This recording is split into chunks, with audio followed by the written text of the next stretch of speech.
Hey, how you doing? My name's Dave Mack. A little while ago I crashed and got sick and I didn't know what to do to get well. I'm going to give you a few tips. When you're asking around, people send you lists of doctors. Well, it's a good service, but the list includes all doctors to treat Lyme disease, regardless of how successful they are to get rid of this. So personal recommendations in this disease mean everything. You need to find a doctor that can get rid of this disease for somebody. So what you need to do is you get those personal recommendations from people who know doctors that got at least 3 people well. You don't want to go to a doctor that's not going to get you well and get rid of this for you. Hey. Most that infest Lyme doctors, they're full. It's hard to get into. You got to stay on them. It's true nationwide. It's very hard to get in with a better LLMD, which is a Lyme literate medical doctor. Still, it's worthwhile to start treatment and keep trying to get in with the better doctors. I bounced around from doctor to doctor until finally somebody passed me the guidelines, Dr. Barrascano's guidelines. That's when I realized I wasn't being treated properly. I hope you find those guidelines. They're listed on ILAD's website. Remember, a really good Lyme literate doctor and the guidelines is what let me know I wasn't getting proper treatment. So you need to seek that out for yourself if you're not getting treatment. They're the keys to getting your life back, in my opinion. Okay? Getting tested through hygienics is very important. Remember, the regular labs are worthless, and a negative test does not rule out Lyme disease. Okay? The best thing to do is get in with that LLMD and start treatment right away. And make sure no doctors give you steroids. I was a steroid disaster. It was horrible. Anyway, we're going to go on to some of the points of Barrascano's guidelines. You must attack the regular and the cyst form of Lyme. It requires at least 2 different antibiotics to do so. You must test the patient for all toe infections. When you see a doctor, they need to do this. And Lyme is a clinical diagnosis. They must treat you for everything that you have in order to get well. You must use high-dose antibiotics, bacterial dose. The patient must be given supplements, probiotics, and herbs. Artemisian and Babs is suspected and required adherence to such rules as low carb, no sugars, rest, and exercise. You must at least treat for at least 2 to 4 months past all symptoms. These are just a few points of Barrascano's guidelines. What led me to get proper treatment. You want a doctor that'll do everything that Barrascano says to do. He treated Lyme for over 25 years and compiled what he learned so that other doctors could benefit from it. Read it in his guidelines for yourself. Always be with a Lyme doctor and never stop your meds just because you want to switch doctors. That's very important. Sure glad I'm not in a balloon. Also, I got one more point too. I believe that if we have Babesia or parasites and they're not cleared, we won't get well. It's very important that you clear Babesia. Otherwise, you won't get well and everything will return over time. Some people will get sicker faster than others. And I believe that's one of the reasons why we keep relapsing over and over again. Have you ever noticed the people who don't have Babesia tend to get well faster than others? These are just my thoughts, but my thoughts are subjected to change with this disease, the same with the way I feel every day. If you don't mind, I'd like to take a moment and read the names of people that were too sick to come here. I'm going to make a sign with the name on it, but I couldn't find paper big enough.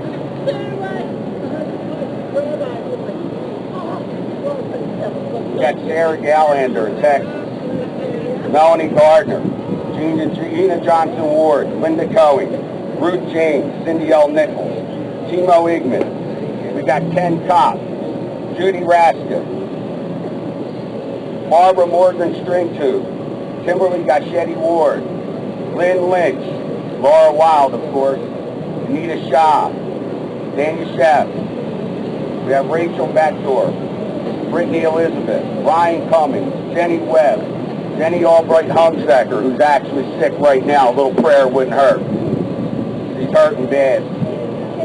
Gwen Flowers, Jeff Roy, Virginia Hunt, Jenny Robertson, Nikki Higginbottom, Debbie Teeter, David McLean, my mother, Dorothy McLean, Heather Kessler, Erica Leggett, Lyndon Scahill, Kimberly Hodel, Donna Newsom, Sydney Thin, Chris Thin, Kim Bittner, Cheryl Martin Baldwin, Stephanie Volstry, Pamela Ward, Karen Leah, Anthony Gonzaro. We got Isabel Johnson. These are the kids that are suffering. This is the worst part of this disease, and it makes me angry. We got Carla Bridges Hickman. She's one of the adults. Jen Jill. We have another child, Andrea White. I can't tell you how much this disease angers me, that these kids can't get treatment. Stacy Price in Montana. These are just a few of the names of people that wanted to be here. They are in spirit. Thanks for your time. All right, our next speaker, we have Mr. Paul Mall. Jamie. Does this thing work? Or should I just talk that's louder? You can just call your Do I name. gotta hit anything? Hello. Is that loud? Yeah. If you scream into it, it works pretty good. Okay, I didn't prepare anything, but I'm only speaking for a couple minutes. And Let me know. this is awesome to see so many people out here this year. Oh wow, I'm going to knock the whole pedestal over. This is really great to see everybody here this year. We've been raising so much awareness this May. It's like totally amazing how much news I'm seeing on Lyme disease, and the worldwide protest was great all around the globe. We knew this MayDay rally was going to be the biggest ever, and certainly is. Great group of people.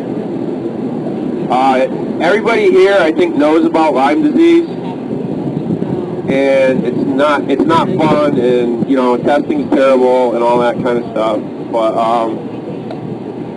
I think what's important is that all of us are spreading awareness.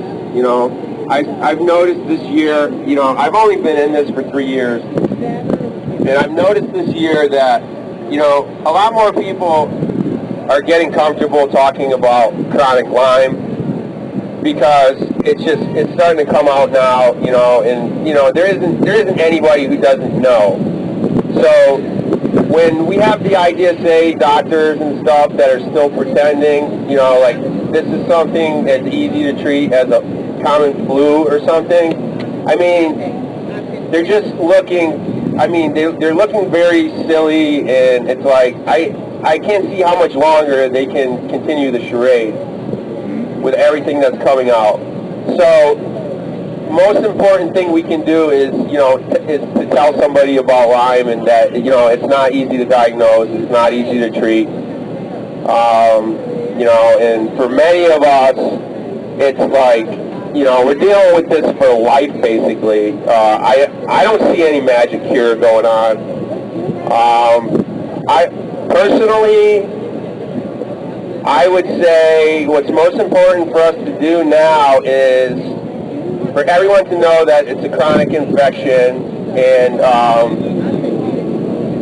so the IDSA, the CDC, or I don't know, I don't know the details on the NIH being involved, but you know, until they change their stance on this, we're not going to get nowhere. I mean, current treatment protocols might be temporarily helping people, but I'm not seeing a cure right now. And the first thing we need to do is have everybody acknowledge it's persistent infection and stop playing games, and let's do some serious research for a real cure.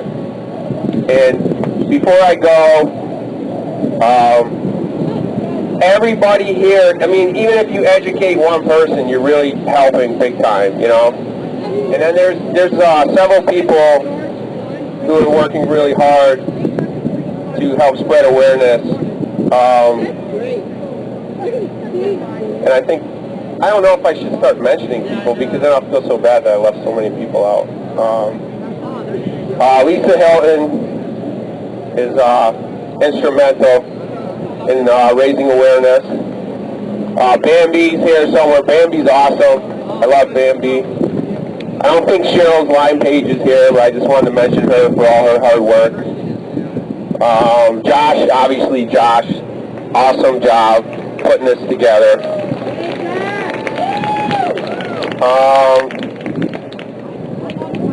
Who did I forget? About 100 people, right?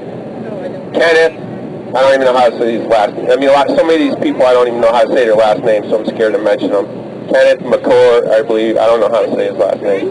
Anyway, yeah, keep it up. Don't be afraid to tell your doctor, tell your neighbor. This is coming out. Everybody knows now. The people who look stupid are the ones who are saying that this is something simple. You know, don't be afraid to share the truth because it's out now. 90% of everybody knows. And the IDSA doctors are the ones looking like idiots, not us. You know, we're sick, and, you know, educate people as much as you can. Don't feel like you have to hide about it. It's, you know, it's out there now. It's going to be mainstream.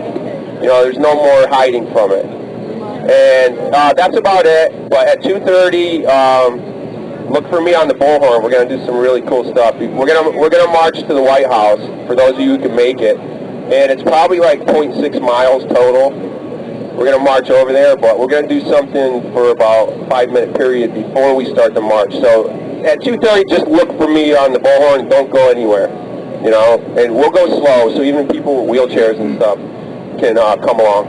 That's pretty much it. I wish I prepared something, but I hope that was okay. See you guys at 2:30.